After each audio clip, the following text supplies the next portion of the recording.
কিছু কিছু মানুষের জীবনে ভালোবাসা চাওয়াটাই ভুল। আসসালামু আলাইকুম বন্ধুরা, সবাই কেমন আছেন? চলে আসলাম নতুন আরেকটি ভিডিও নিয়ে। তো দেখতেই পাচ্ছেন আজকে কিসের ভিডিও দিব। আচার বানিয়েছিলাম, তো আচার বানাবো আর আপনাদের সাথে কিছু কথা বলবো। আসলে মনটা অনেক খারাপ, নিজেকে মনে হয় আমি কিছুই পারি না। সবার ব্লগিং ভিডিও চ্যানেলের ভিডিওগুলো দেখে বসে বসে ভাবি যে সবার কত গুণ, সবাই কত পরিশ্রমী, সবাই কত সুন্দর করে তাদের চ্যানেলের ভিডিওগুলো তৈরি করে, কত সুন্দর করে এডিটিং করে দেয়। কিন্তু আমি কেন পারি না আসলে বুঝি না। সবাই কিভাবে সময় বের করে সেটাই বুঝি না। আমি কেন পারছি না। চেষ্টা করছি তবুও, কিন্তু আমার কাছে মনে হচ্ছে আমাকে দিয়ে হচ্ছে না। সবাই কত সুন্দর করে কথা বলে, ব্লগ করে, দেখে মনে হয় যে অনেক সহজ বিষয়গুলো। আসলে করতে গেলে বোঝা যায় যে কতটা কঠিন। প্রত্যেকটা কাজের আগে ভিডিও করা, ক্যামেরা সেট করা, আসলে আমি এটা করতে যেয়ে দেখলাম যে খুবই ধৈর্যের ব্যাপার। এটা এত সহজ না। আবার আমরা যারা ক্যামেরায় সব কিছু দেখাতে চাই না, একটু হিসেব করে দেখাতে চাই, তাদের জন্য বিষয়টা আরও একটু কষ্টের। আর যারা সব কিছুই র্যান্ডমলি ভিডিও করতেই থাকে, কিছু এডিট করে না, কিছু না, যা ভিডিও করছে তাই দিয়ে দেয়, তাদের জন্য হয়তো বা সহজ। কিন্তু আসলে বিষয়টা এত সহজও না।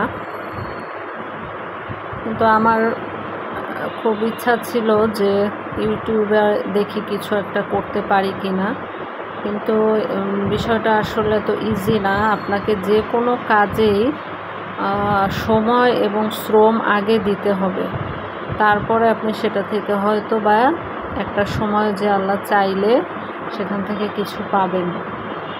তো আমি চেষ্টা করে যাচ্ছি, কিন্তু আমার মন মতো হচ্ছে না। আমি যেভাবে চাচ্ছিলাম সেভাবে হচ্ছে না, এবং আমি সময়টাও দিতে পারছি না। আবার কিছু লিমিটেশন আছে, সেটার জন্য ভিডিওগুলো মন মতো হচ্ছে না। তো তারপরও চেষ্টা করে যাচ্ছি কিছু করার। দেখি কত দূর কী করা যায়। আবার দেখা যায় অনেক সময় বাসার লোকজনও কিছুটা বিরক্ত হয়, বা সবসময় আসলে ওইভাবে ভিডিও করে দেখানো যায় না।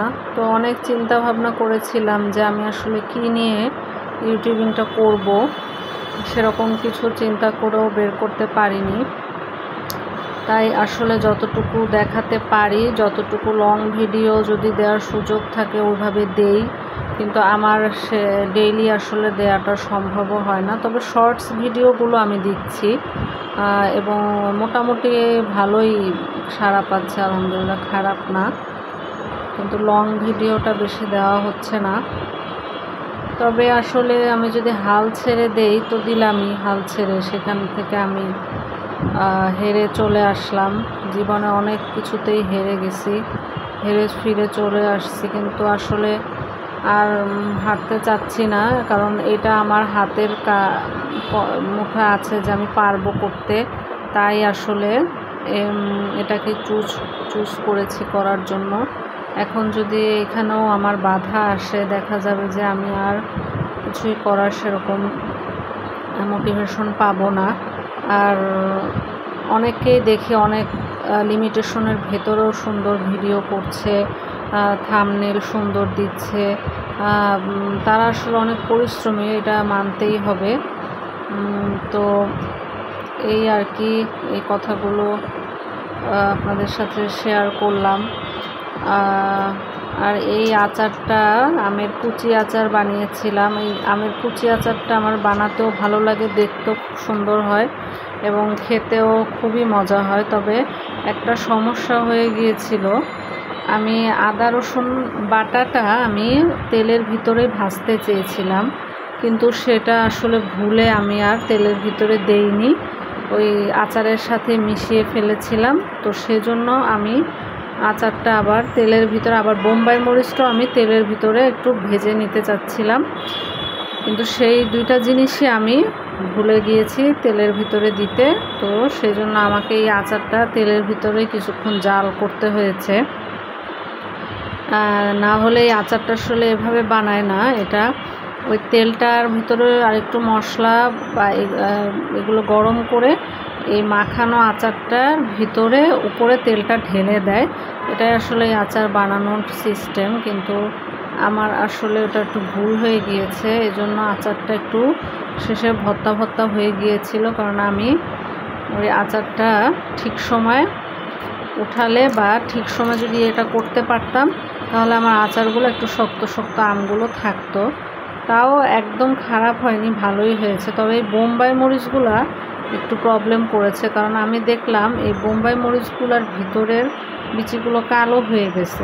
ওটা আসলে খেতে তেমন ইচ্ছে করবে না। আর একটা সমস্যা হচ্ছে, এই বোম্বাই মরিচগুলো একটু ছোট ছিল, ঝাল ছিল না, সেরকম কোনো স্মেলও ছিল না, আর কি একটু সৌন্দর্যের জন্যই দেওয়া হয়েছে। কিন্তু আমি ভেবেছিলাম যে একটু বোম্বাই মরিচ দিলে ভাতের সাথে ডলে ঝালটা খাওয়া যেত, কিন্তু সেটা আর কি হয়নি। এটা আসলে ঝড়ের সময় বানিয়েছিলাম, যেদিন ঝড় হলো, তা একদম ঝামেলা হয়ে গিয়েছিল। দুইটা আচার বানিয়েছিলাম, দুইটা আচার বানাতে গিয়ে। তো আমার ভিডিওটা সবার কেমন লাগলো আমাকে একটু সাপোর্ট করবেন, লাইক কমেন্ট করে জানাবেন। আর যাদের নতুন চ্যানেল তাদেরকেও আমি সাপোর্ট করব ইনশাল্লাহ। আর ভিডিওটি ভালো লাগলে প্লিজ একটা লাইক দিবেন, কমেন্ট করবেন এবং আমার চ্যানেলটি যদি ভালো লাগে তাহলে সাবস্ক্রাইবও করতে পারেন। সকলকে অসংখ্য ধন্যবাদ।